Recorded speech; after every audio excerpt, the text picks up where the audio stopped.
Good morning, Vets Cars, Vets-RVs dealers. Chris Walsh coming at you on this beautiful Saturday morning. Great day to be an American. I want to mix things up a little bit today and talk about the trade appraisal. Not necessarily the value, that's none of my business, that's up to you and your management. I'd like to talk to you about the technique a little bit. We live in an internet age where consumers have so much intel and so many resources available to them that in many cases a deal with a trade, the trade is the only thing that makes that deal make financial sense. So it's very important how we treat that customer relative to their trade and the value that we're going to ultimately insert into that deal. Now, what do most people think about the trade process when they go into a dealership?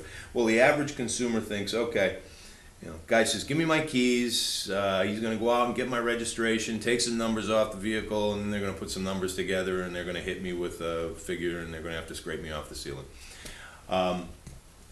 And really, when you think about it, we do take for granted that a customer's car is just as personal to them as their home. And most people have a lot of personal effects in their car.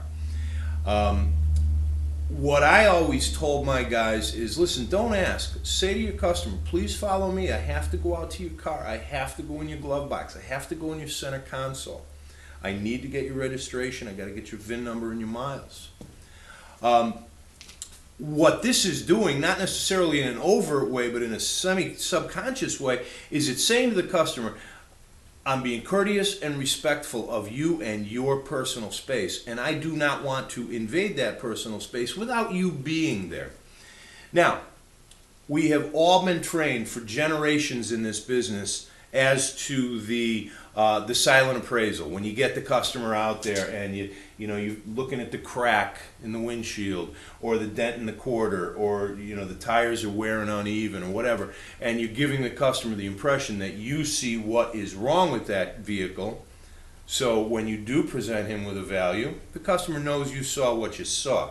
Well, that's all well and good, but I have another reason why I feel it's critical for a salesperson to bring his customer out to that trade with them, and it's called common bond. Now, let's say you've got a man or a couple or a woman, and you bring them out to their trade, and you see in that trade maybe some music, some CDs that you like, or for me it would be golf clubs in the trunk, or fishing gear. If I open a customer's trunk and I'm doing an appraisal and I see an Orvis 4-weight fly rod in there, well, for the next 10-15 minutes, me and that guy are talking about fishing, and now we're just a couple of guys who love to fish. Let's say you're a younger salesperson and you see a baby seat in the back seat of your customer's trade, and maybe you're getting ready to research and invest in a baby seat, and hey, we know these things are hundreds of dollars. It's not a cheap purchase. So maybe you've been researching different brands, and you say to your customer, hey Deb, how do you and your husband like that Play School baby seat? Me and my husband have been looking around, and that's one of the ones that we're thinking of. What are the pros? What are the cons? For the next 10-15 minutes, you're not sales associate customer, you're just a couple of parents. Take it one step farther. What if you go out and you see a veteran license plate or a Marine Corps bumper sticker or an Army badge on the back windshield, and you may not have had the chance yet to engage that individual in how you and your dealership have been invited into Vets Cars? So you see, by having that customer out there with you, it gives you an opportunity to form a common bond, a bond of trust that's built on more than just selection and price. Now, the next step in every trade appraisal is that next total stranger who's going to take that car around the block out of view of that customer, and most people feel a little uncomfortable with this. And to be able to sit back down at your desk with that customer and say, my sales manager Brian is going to take your vehicle for a ride. Would you like to go with him? Think about that.